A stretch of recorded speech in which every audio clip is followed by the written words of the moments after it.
Hey, comment énerver les fanas de MR2? Yop, Boxster. Comment faire taire la tribu des Boxsters? Lotus. Et comment ridiculiser une Lotus? 328 GTS.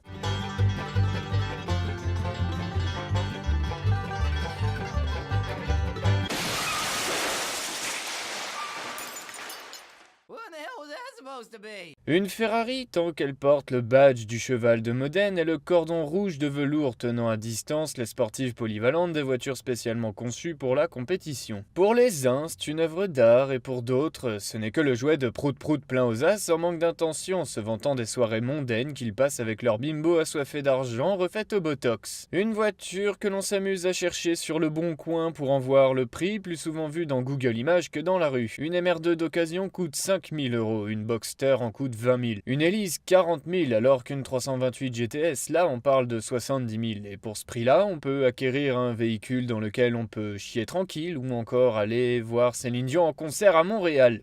2 fois. Toutes ces voitures offrent la même chose, de la polyvalence, un moteur central, une belle gueule et des performances uniques. Mais alors pourquoi choisir une 328 GTS? Parce que j'ai 50 piges et que je me persuader que je peux encore soulever de la schneck comme Tom Selleck en roulant dans une voiture d'un show de télé que je prétends aimer. Mais voici un point histoire aussi court que la carrière de POD. Enzo Ferrari est pour les extrémistes de l'automobile ce que le général de Gaulle est pour les politiciens, une figure emblématique dont ils utilisent les citations au détriment de leurs auteurs pour justifier d'actes ou paroles débiles afin de se mettre personnellement en valeur auprès d'un public qui ne peut qu'approuver machinalement.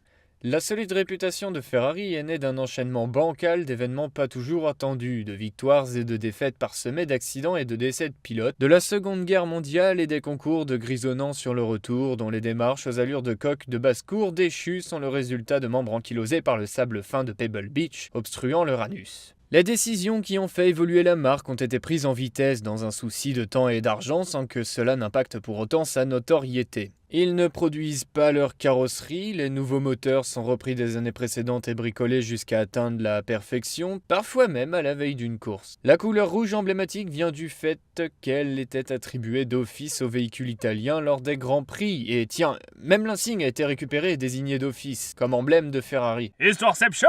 Enzo, vainqueur d'une course en 1923, est présenté à une vieille famille noble. Que font ces gens en dehors de se montrer exprès pour bander au son de leur propre voix? Une comtesse lui offre un sticker porte-bonheur qui était peint sur le fuselage de l'avion de son fils, donc le logo Ferrari aurait très bien pu être une pin-up en dentelle à cheval sur une bombe. C'est incongru. Bref, les traditionnalistes ferrariens peuvent dire merci à l'acharnement et à l'ambition d'Enzo qui quitta Alfa Romeo pour échapper à l'oppression des dirigeants fascistes et au passage fister son patron en créant sa propre marque. Conduire une voiture de sport dans la rue en dehors des circuits et donc de son habitat naturel n'avait pas de sens. C'est pourquoi Enzo Ferrari créait des machines qu'il voulait piloter, qui devaient servir l'unique but de financer sa carrière dans le monde de la course automobile. Les premières Ferrari n'étaient accessibles qu'aux pilotes, puis peu à peu la voie s'est ouverte aux ducs, barons, chanteurs, acteurs, dealers, porteurs de babouches, footballeurs, cuisiniers, vendeurs d'enfants, dentistes et même les gosses de 8 ans. Bref, toutes les activités qui brassent du fric quoi. Il détestait ses clients depuis que ceux-ci achetaient ces machines plus pour le prestige et la visibilité que pour la vitesse et la course. Acheter une voiture pour ce qu'elle représente plus que pour ce qu'elle est vraiment devient une piste marketing à suivre. Les usines s'agrandissent, les concessionnaires fleurissent et depuis la Ferrari 308, tous les gens à partir de cette limite pouvaient se l'offrir. Et ainsi arriva le mythe Ferrari d'occasion aux oreilles des prolétariens et tout ça grâce à qui? Lorsque l'équipe d'ingénieurs impose à Ferrari de nouvelles solutions mécaniques, celui-ci rétorque par « Un cheval ne pousse pas la charrue, il la tire ». C'est alors qu'un certain Ferruccio Lamborghini répliqua par Hey Enzo, je suis un étalon et je tire ta charrue! Son ego irrité, les équipes s'acharnèrent pour sortir la 512 Berlinetta Boxster. Retourne fabriquer tes tracteurs, sale pique-nous! Modèle qui va inspirer toutes les suivantes. Enzo Ferrari bourru comme un trappeur avec ses... Pas de V12? Non, pas de logo Ferrari. Et... L'aérodynamisme, c'est pour les gens qui ne savent pas construire de moteur. se retire dans ses quartiers. La marque part à la dérive jusqu'à ce que Fiat se rapproche en mode Hey baby, how you doing? Les responsables de la Multipla rachètent 2/3 des parts et font bénéficier Ferrari de leurs usines de montage massive ainsi que de leur expérience. Ferrari-Fiat transforme la voiture de course légale sur route en routière sportive en 1975 au Salon de Paris avec les 308 GTB et GTS. Mélange entre la belle et la bête. En 1985, la Ferrari 328 GTS est la jeune secrétaire innocente mais sexy malgré elle claquant tout pour partir avec son patron fraîchement fraîchement divorcée. 10 ans après, elle se retrouve seule avec un gamin sur les bras. Son nouveau ex-mari n'a jamais cessé de butiner ailleurs, c'est pourquoi il se remarie avec une plus jeune. Seulement 328 a pris goût à cette vie mondaine, devenue milf embourgeoisée. Elle enchaîne les compagnons tant qu'ils sont suffisamment friqués pour subvenir aux besoins de sa progéniture. 2000 km par an, pas plus, et hop, changement de propriétaire. Las de cette vie instable, elle ne comprend pas pourquoi ses prétendants préfèrent toujours leur argent à ces magnifiques courbes Fioravanti, extrêmement bien conservées. Eh bien, 328, tu es un investissement, pas une voiture de sport. Tu fais partie de ces voitures uniques qui n'ont malheureusement de l'intérêt pour tes propriétaires que derrière une vitrine ou au chaud sous une couverture dans un garage. Malgré tes 30 ans, tu es comme une collégienne de 14 ans sur la plage. Tu attires les hommes grisonnants de plus de 60 ans souhaitant retrouver en toi les souvenirs de jeunesse que tu leur évoques. La voiture au cheval cabré moderne est lisse, de couleur unie et possède des forme dynamique qui évoque d'excellentes performances sans avoir à prouver quoi que ce soit aux autres sportives. Elle crée la rupture avec les anciens modèles au chrome abondant accordés aux trophées qu'elle remportait jadis. Avec la 328, tout ce qui entoure le monde de la course devient anecdotique, remplacé par une atmosphère exotique emplie de beaux paysages de Miami, d'Hawaï, de chemises ridiculement colorées et d'atroces moustaches saillantes. Hé, qu'est-ce que t'attends pour te dessaper? C'est celui qui a la moustache qui commande. D'ailleurs, c'est la version Spider qui plaît beaucoup plus avec 7412 exemplaires produits contre 1344 pour la GT Berlinetta à toit fixe. On n'ose pas l'emmener sur circuit, mais l'on adore l'exhiber en signe extérieur de réussite sociale. La 328 GTS est désignée dans la culture populaire comme l'entrée de gamme pour ceux qui veulent s'initier à l'aventure Ferrari. Bullshit. Il n'y a aucune entrée de gamme chez Ferrari, soit t'as des couilles et des pépettes, soit tu rentres chez toi bredouille, petite quéquette. Une vidange par an, 700 balles, distribution tous les 3 ans ou 30 000 km, 5000 balles. Alors ça vous fera un total de 8000 et j'ai remarqué que vos essuie-glaces sont HS, monsieur. Oh, vous savez, je pourrais les changer moi-même. Je regrette, c'est contraire à la politique de l'entreprise, monsieur. Toutes les réparations doivent être effectuées par un mécanicien Ferrari agréé. Ah, bon, pas grave. Les enfants vont passer un Noël imaginaire cette année.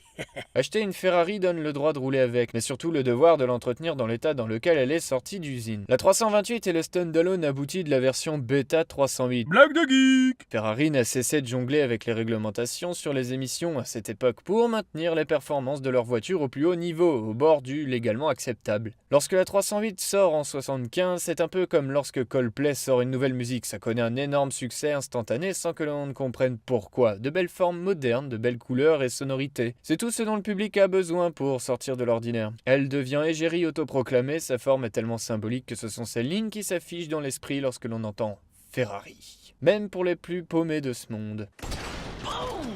Didn't I tell you this would be more fun than a barrel full of pussies? Les premières 308 étaient en fibre de verre, puis face à la demande, elles passèrent en tôle classique. Elles étaient plus lourdes, plus lentes donc, moins désirées. Alors qu'a fait Ferrari? Remplacer les carbus qui fonctionnaient très bien par de l'injection électronique. Alors qu'a fait le ministère de la fumée? Wow, mec, ta voiture, elle pollue pas un peu trop, mec? Donc Ferrari limita la puissance à 214 chevaux. Même ça, c'est plus rapide à l'époque.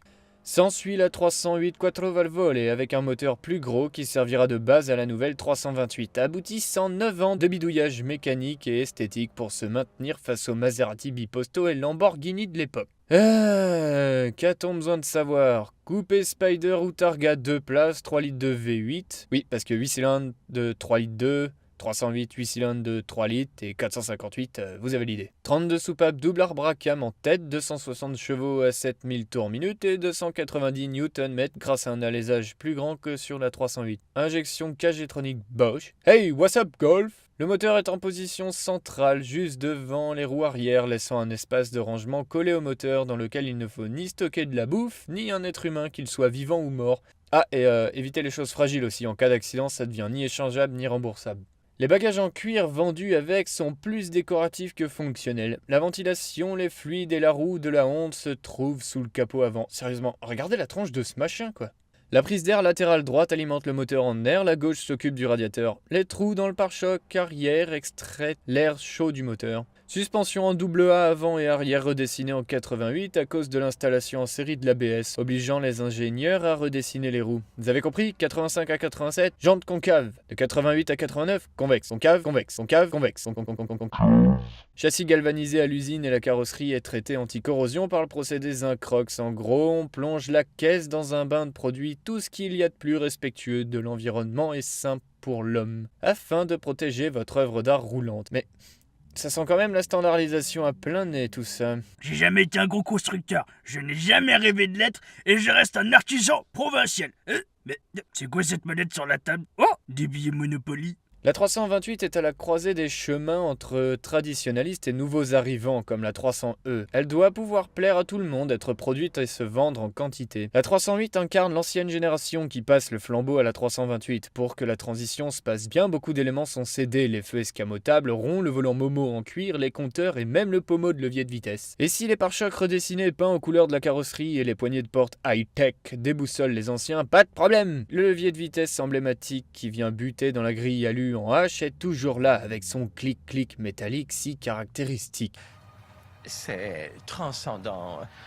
Avec la 308, on est dans le sous-marin iceberg de Dangereusement Vôtre. Tout est capitonné de cuir cerclé de chrome et les boutons, oh les boutons, émettent de solides clics. Clic, clic.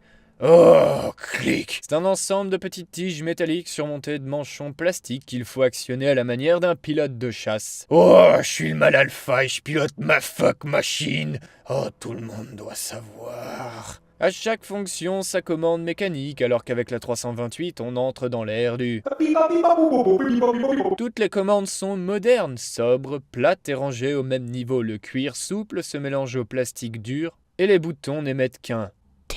Désormais, l'homme moderne est trop occupé à perfectionner sa conduite, il n'a pas le temps de pousser un levier mécanique. C'est la voiture qui doit le faire à sa plaque. Tic, tic, tic.